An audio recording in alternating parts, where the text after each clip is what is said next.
Your hand was already halfway up. You had the answer, word for word. Then someone else said it first, 3 seconds before you would have. And you just lowered your hand, muted your mic that was never even unmuted, and said nothing at all.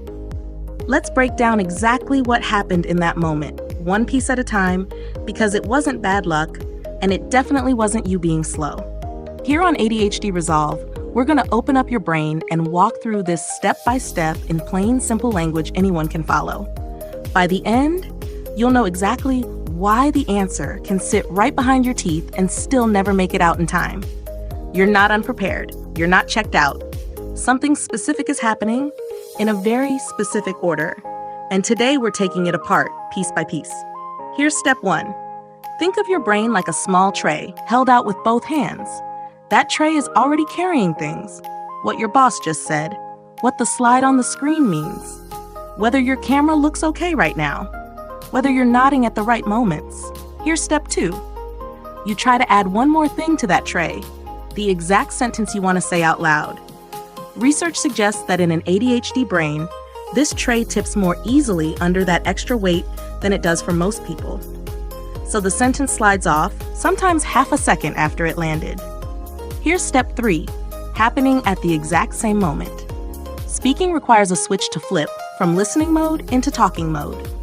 That switch needs its own small burst of energy, like a key turning in a car that's been sitting in the cold. And here's step 4, the one that actually ends it. If that switch is even slightly slow, the window closes. Someone else jumps in first, fills the exact silence you were about to fill. Your sentence, tray and all, just disappears completely, mid-thought, gone, like it was never even there. Now let's walk through where else this exact same sequence shows up, because it isn't only a meeting problem, it's much bigger than that. First scenario, you're at a group dinner, 5 conversations happening at once, and you're holding a genuinely funny story, waiting your turn, watching for a gap in the noise. Step 1, step 2, step 3, same as before. The tray tips, the switch stalls, and by the time the gap opens, the table has already moved 3 topics past it, and the story just stays in your head forever. Second scenario, your phone rings. Someone asks you a direct question with 0 warning, and your mind goes completely blank for a second.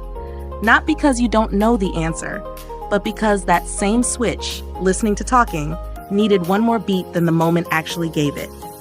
Third scenario, and you already know this one by heart, a Zoom call where someone finally asks, "Any thoughts?" And there's a 2-second silence before anyone unmutes, and that silence somehow felt like it lasted an entire year. Different room every single time. Same 4 steps every single time, no matter where you are. Here's the story you've probably been told, and maybe you've told it to yourself. Step 1 of that story, you're just not confident enough to speak up. Step 2, if you actually had good ideas, you'd share them without hesitating. Step 3, you should simply push yourself to talk more, like it's a habit you've been too lazy to build. Now let's take that story apart the same way. Confidence has nothing to do with how much weight a tray can hold before it tips. You can be 100% certain of your answer and still lose it in the half second it takes your brain to flip that switch.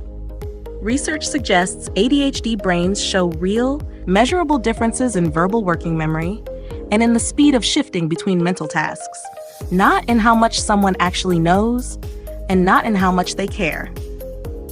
Your silence in that meeting was never proof you had nothing worth saying. It was proof that 2 systems, holding and switching, missed each other by a fraction of a second at the exact moment it mattered most.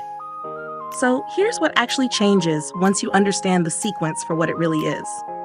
Step 1, you stop reading every missed moment as evidence you're not sharp enough for the room. Step 2, you start naming the real gap instead, out loud if you need to. The sentence was there, the switch was just a beat too slow, nothing more sinister than that. Step 3, you let that be enough of an explanation, because it genuinely is one, a real one, not an excuse you're making up to feel better. That shift takes a real weight off your shoulders, because you've stopped arguing with your own character and started working with an actual nameable timing issue instead. You don't need to become louder. You don't need to force yourself to speak first every time. You just need to know the silence was never emptiness. It was a fully formed thought that lost a race by one small second.